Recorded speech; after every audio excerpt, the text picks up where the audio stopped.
Halo, bertemu kembali dengan saya Zulfikar Alimuddin. Salam transformasi, salam hebat, salam semangat. 3 kata, transformasi, hebat, dan semangat.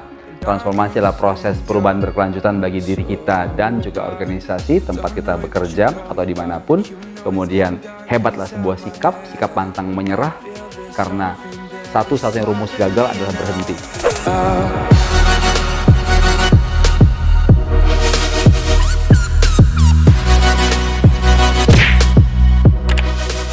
Apapun yang sedang kita kerjakan, kalau kita berhenti, langsung gagal. Kalau kita teruskan, kita belum tahu apa yang mungkin terjadi di esok hari. Jadi untuk mencapai tujuan, pastikan Anda tidak pernah berhenti. Itulah hebat. Semangat adalah sebuah sikap yang kita butuhkan untuk terus seperti bahan bakar dalam diri kita, membuat kita terus bergairah. Nah, dalam konsep transformasi diri, untuk mencapai kita terus bergairah, kita mau bersemangat, kita mau hebat gitu, maka ada yang saya sebutkan dengan butuh manifesto. Tadi beberapa orang bertanya sama saya, Bang Zul, Pak Zul, apa sih manifesto gitu? Kok kayaknya bahasanya kurang membumi gitu. Saya bilang manifesto itu adalah pernyataan kalau mudahnya, namun suka dikatakan juga sebagai sebuah sumpah. Maka bagi seseorang yang ingin mau membangun diri, dia butuh satu sumpah untuk dirinya sendiri, yang saya sebut dengan manifesto, pernyataan diri tentang apa saya, siapa saya, dan saya mau jadi apa gitu. Nah, dalam konsep The New yang saya kembangkan, salah satu yang saya kembangkan di buku seri kedua tentang tahapan-tahapan menjadi seorang The New You, ada 7 langkah dalam manifesto, yang berangkat dari langkah paling awal adalah hope and motivation, yang paling tinggi adalah legacy. Beberapa waktu yang lalu saya sudah bahas anak tangga ke-1, ke-2, dan ke-3. Kali ini saya ingin membahas anak tangga ke-4, yaitu doing good as investment. Melakukan kebaikan sebagai sebuah investasi. Apa sih maksudnya gitu? Kebaikan sebagai investasi dan mengapa penting? Maksudnya investasi itu apa gitu? Ya, kita akan bahas, dan mengapa ini harus ada gitu, harus ada dalam proses kita membangun diri.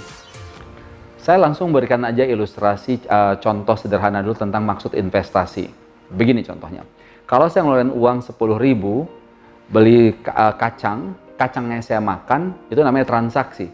Saya keluarkan uang saya nikmati hasilnya.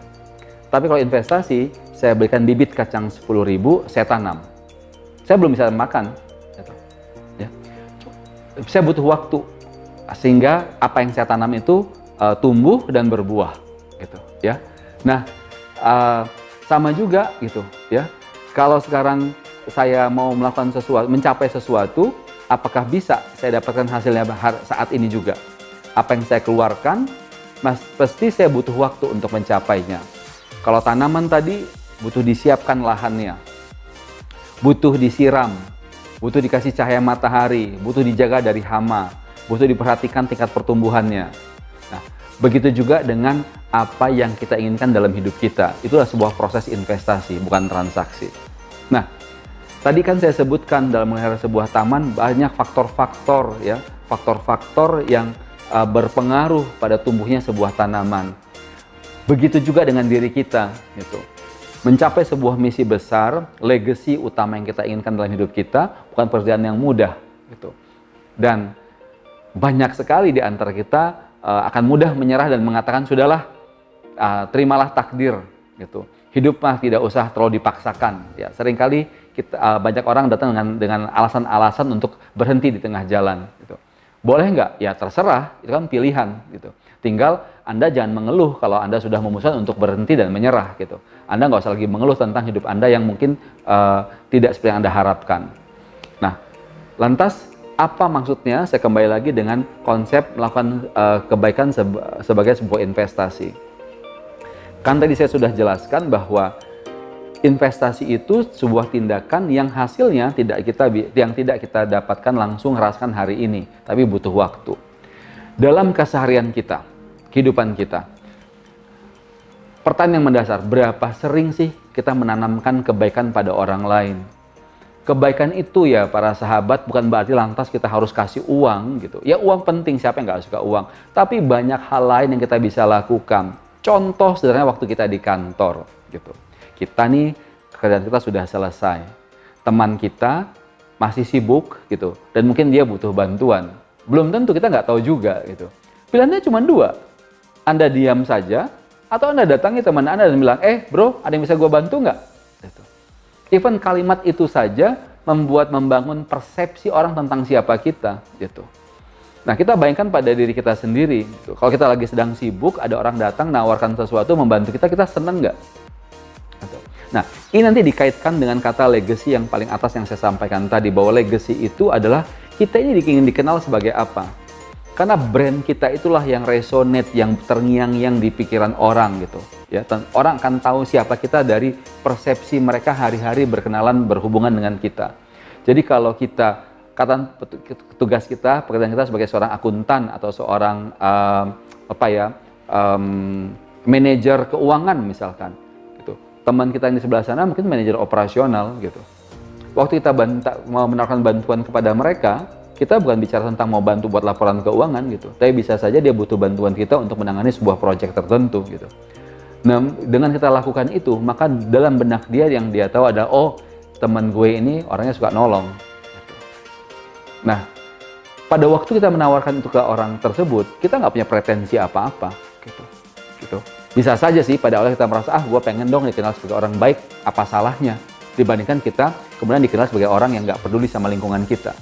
Gitu. Jadi di situ saya dalam konsep legacy kita akan sudah punya keuntungan. Kita akan diingat salah satunya sikap yang penolong.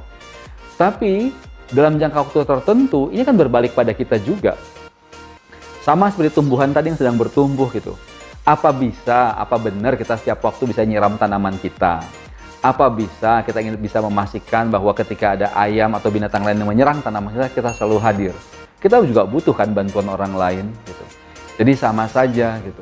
Maka kita juga butuh bantuan-bantuan orang lain dalam proses membangun diri dan mencapai misi kita. Nah, tinggal siapa memulai duluan gitu. Nah, buat seorang insan yang baru, the new person, dia selalu mengambil sikap lebih dulu gitu. Dia tidak menunggu. Dia mencari kesempatan, menciptakan kesempatan kalau perlu bahkan agar dia bisa memberikan kesan baik pada orang lain.